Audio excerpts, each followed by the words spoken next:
Vote গ্রহণের সবশেষ তথ্য জানাতে দেশের বিভিন্ন প্রান্ত থেকে আমাদের সাথে যুক্ত হচ্ছেন সহকর্মীরা। প্রথমেই যাব মানিকগঞ্জে, সেখানে আছেন মাসুদ সুমন।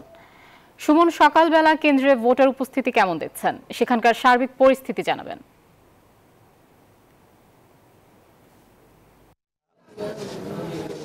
আমরা মূলত সকাল আপনি জানেন 8টা থেকে কিন্তু ভোট গ্রহণ শুরু হয়েছে। আমরা এর আগের যে প্রথম ধাপে নির্বাচন দেখেছি সেখানে তার তুলনায় কিন্তু এবার ভোটারের উপস্থিতি বেশি। আপনাদের দেখাচ্ছি যে এখন কিন্তু আমরা যে কেন্দ্রটিতে রয়েছি সেখানে কিন্তু সকাল 8টা থেকেই ভোটাররা উপস্থিত হচ্ছে ভোট দিতে। আমরা দেখেছি ভোটারের উপস্থিতি তুলনামূলকভাবে অন্যান্য নির্বাচনের তুলনায় বেশি। আমরা ভোটারদের সাথে কথা বলেছি, তারাও খুব স্বাচ্ছন্দ্যে ভোট দিচ্ছেন। আপনাদের জানিয়ে রাখি যে মানিকগঞ্জের ঘিউরে এখানে 7টি ইউনিয়নে ভোট হচ্ছে। এখানে কিন্তু মোট ভোটার সংখ্যা রয়েছে প্রায় 1 লাখ। এখানে পুরুষ ভোটার 48,000 এবং মহিলা ভোটার কিন্তু প্রায় 50,000 ভোটার রয়েছে এখানে। আমরা যদি ভোটারদের সাথে কথা বলেছি, তারা আমাদের যেমনটি জানিয়েছেন যে এখানে নিরাপত্তা ব্যবস্থা নিয়েও তারা কিন্তু সন্তুষ্ট। আমরা বেশ কয়েকটি কেন্দ্রে দেখেছি যারা প্রার্থী রয়েছেন তারা সকালে এসে ভোট দিয়েছেন।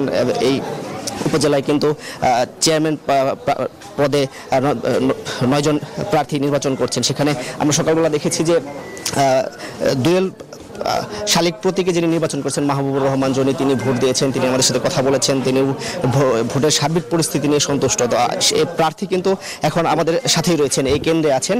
আমরা তার কাছে যাব, যে আসলে জানতে চাইবো যে এই যে আজকে ভোট গ্রহণ চলছে, সকালবেলা আপনি ভোট দিয়েছেন, সবকিছু মিলিয়ে বেশ কিছু ঝুঁকিপূর্ণ কেন্দ্র রয়েছে। সার্বিক ব্যবস্থায় আপনি কতটা সন্তুষ্ট এবং আপনার জয়ের ব্যাপারে আপনি কতটা আশাবাদী? জি, ধন্যবাদ। নিউজ 24 আপনাদের গেছেন, আমিও ভোট প্রদান করেছি আমার সেন্টারে। এটা দ্বিতীয় সেন্টার ভিজিট করলাম। ভোটার সংখ্যা আমি আশা করি সময়ের সাথে সাথে ভোটার সংখ্যা বাড়বে। ঝুঁকিপূর্ণ কয়েকটি সেন্টার আছে, কিছু ঝামেলাপূর্ণ সেন্টার আছে। আমি মনে করি প্রশাসনের তৎপরতা আছে এবং বর্তমান মিডিয়াও একটা বড় বিষয়। মিডিয়া অনেক সজাগ, যে কোনো জায়গায় যে কোনো সমস্যা হলে মিডিয়া সেটা করে, সেটা প্রচার করাতে অনেকটা সহজ হয়। আমি মনে করি ঝুঁকিপূর্ণ কেন্দ্র থাকলেও ঘিওরের প্রেক্ষাপটে শান্তিপূর্ণ ভোট হবে। শান্তিপূর্ণ ভোট হবে কারণ জনগণ দেখেন যে উৎসাহ নিয়ে ভোট দিতে আসছে। এটা একটা ভালো সিমটম যে জনগণ ভোট সেন্টারে আসতেছে। আমি মনে করি এটা ভালো সিমটম। আশা করি আমাদের 58টা সেন্টার নিয়ে নির্বাচন হচ্ছে ঘিওর উপজেলার। 58টা সেন্টারে আমাদের সমর্থক এবং ভোটার রয়েছেন। আশা করি সব সেন্টারে আমরা কিছু কিছু সম্মানজনক ভোট পাবো। অনেক সেন্টারে আমরা প্রথম হব। ইনশাআল্লাহ। যদি নির্বাচিত হন আপনি, তাহলে কোন দিক বেশি আগে নজর দিবেন উন্নয়নের ক্ষেত্রে? যে আমি প্রথম নজর দিব কর্মসংস্থান। আমি মনে করি পড়াশোনা শেষ করে যুব সমাজের কর্মসংস্থান না হয় হতাশ হয়ে পড়ে। তারপরে আমি নজর দিব খেলার মাঠগুলিকে সচল রাখার জন্য। কারণ যুব সমাজ ছাত্র সমাজ যদি খেলার মাঠমুখী হয়, খেলাধুলা কেন্দ্রিক হয়, তখন মাদকের ভয়াবহতা কমে যায়। তাই আমি মনে করি আগামী দিনে সোনার বাংলা করতে হলে যুব সমাজ, ছাত্র সমাজ এবং তরুণদের প্রতি এখনই নজর দিতে হবে। আর এই নজর দেওয়ার সবচেয়ে উত্তম পন্থা আমি মনে করি খেলার মাঠ সচল রাখা।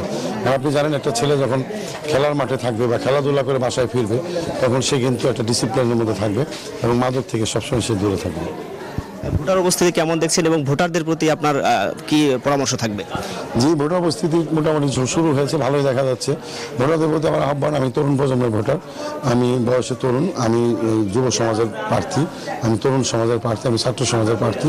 আমি মনে করি বয়সে তরুণ হয় আমি পরিশ্রম করতে পারবো, দৌড়াদৌড়ি করতে পারবো এবং ঘিউরবাসীর কল্যাণে কাজ করতে পারবো। ঘিউর উপজেলার সর্বস্তরের জনসাধারণের যে কোনো প্রয়োজনে পাশে দাঁড়ানোর মতো শক্তি সামর্থ্য আমার আছে ইনশাল্লাহ। এটাই আমার ভোটারদের প্রতি মেসেজ, যে তাদের মূল্যবান ভোট যদি আমার প্রতীক শালিক পাখি মার্কায় ভোট দিয়ে যদি ঘিওর উপজেলা চেয়ারম্যান নির্বাচিত করে, আমি তাহলে ঘিওর উপজেলাবাসী খেদমত করে আমার প্রধান লক্ষ্য থাকবে। যেমনটি বলছিলেন যে আমরা সকাল থেকে দেখেছি যে এই ঘিউরের সার্বিক নিরাপত্তায় কিন্তু পুলিশ, বিজিবি এবং র্যাবের পাশাপাশি আনসার কাজ করছে। আমাদের আরেক সহকর্মী রয়েছে রংপুরে, মানিক, রংপুরে, সেখানে আপনাদের সাথে যুক্ত হবেন। আপনি আমাদের জানাবেন যে রংপুরের ভোটের চিত্রটি কেমন?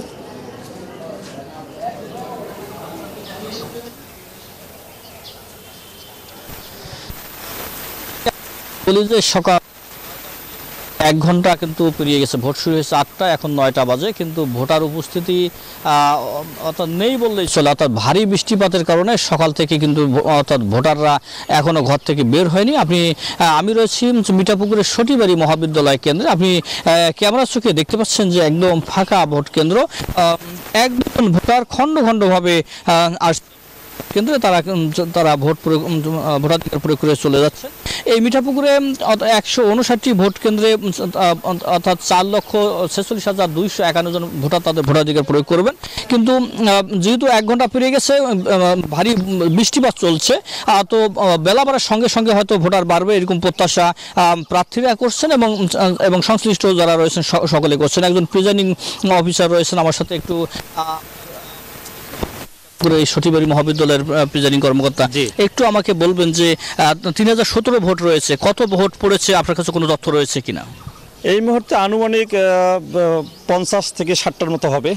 বুথ আমাদের আছে 9টা, তো 50-60টার মতো হবে আর কি। ভোটারদের প্রতি আপনার আহ্বান কি থাকবে? ভোটারদের আহ্বান থাকবে যে সবাই যেন আসে নির্বাচন, যেহেতু পরিবেশ সুন্দর আছে, সবাইভাবে ভোট দিবে, এটা আমি প্রত্যাশা করি। তার কারণ এখানে পরিবেশ ভালো, আর এটা হচ্ছে মহিলা বুথ, মহিলা সেন্টার আর কি, সবগুলোই মহিলা। 3017 ভোট, পুরাটাই মহিলা কেন্দ্র আর কি। তো আমার বিশ্বাস যে কিছুক্ষণের মধ্যে হয়তো ভোটার উপস্থিতি বাড়বে। সকাল থেকে প্রচুর বৃষ্টি ছিল, এই জন্য হয়তো একটু উপস্থিতি কম ছিল। তো আমার মনে হয় বৃষ্টি একটু থেমে গেছে, কিছুক্ষণের মধ্যে ভোটার উপস্থিতি বেড়ে যাবে। অসংখ্য ধন্যবাদ। আমরা কথা বলছিলাম কর্মকর্তা যিনি রয়েছেন এখানে, তিনি বলছেন যে 3017 ভোটের মধ্যে 50 থেকে 60টি ভোট এখন পর্যন্ত পড়েছে। তবে বেলা বাড়ার সঙ্গে সঙ্গে ভোটার উপস্থিতি বাড়বে বলে প্রত্যাশা তার। একটি বিষয় বলে রাখি যে এই ভোটকে কেন্দ্র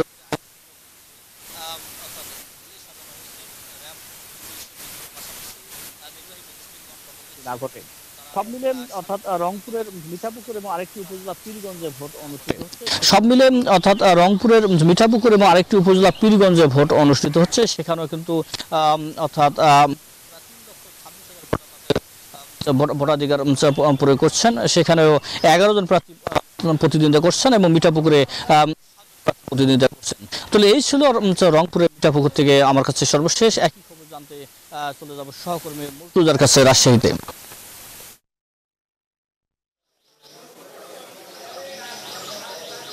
মানিক, আপনি যেমনটি বলছিলেন, রাজশাহীতেও কিন্তু 3টি উপজেলায় ভোট গ্রহণ চলছে সকাল 8টা থেকে নিরবিচ্ছিন্নভাবে, এবং এই ভোট গ্রহণ চলবে বিকাল 4টা পর্যন্ত। রাজশাহীতেও ব্যালটে ভোট গ্রহণ চলছে। আমরা এই মুহূর্তে দুর্গাপুর উপজেলায়, সেখানে একটি নন্দীগ্রাম দারুস সালাম আলিম মাদ্রাসা কেন্দ্রে, এখানে সকালবেলা বেশ ভিড় ছিল ভোটারদের, তবে এখন ভিড় কিছুটা কম। আর এখানে যে দায়িত্বরত প্রিজাইডিং অফিসার আছেন তিনি জানিয়েছেন যে এখানে খুব সুষ্ঠু সুন্দরভাবে ভোট গ্রহণ চলছে। তবে বেলা বাড়ার সঙ্গে সঙ্গে হয়তো ভোট গ্রহণ আরো ভোটার উপস্থিতি হয়তো আরো বাড়বে। আর রাজশাহীর মোট যে 3টি উপজেলায় নির্বাচন হচ্ছে, পুঠিয়া, দুর্গাপুর এবং বাগমারা, সেখানে মোট ভোট কেন্দ্র রয়েছে 267টি। এর মধ্যে বাগমারা উপজেলা 122টি, পুঠিয়ায় 78টি এবং দুর্গাপুরে 67টি ভোট কেন্দ্র রয়েছে। আর নির্বাচন সুষ্ঠুভাবে সম্পন্ন করতে পারে 1500 জন পুলিশ সদস্য, 10 প্লাটুন বিজিবি, 3740 জন আনসার সদস্য, 33 জন ভ্রাম্যমাণ ম্যাজিস্ট্রেট এবং র্যাবের 6টি টহল টিম সার্বক্ষণিক নজরদারি চালাচ্ছে।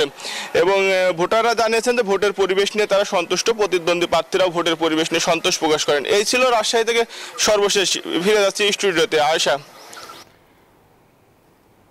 মুর্তজা, আপনাকে ধন্যবাদ।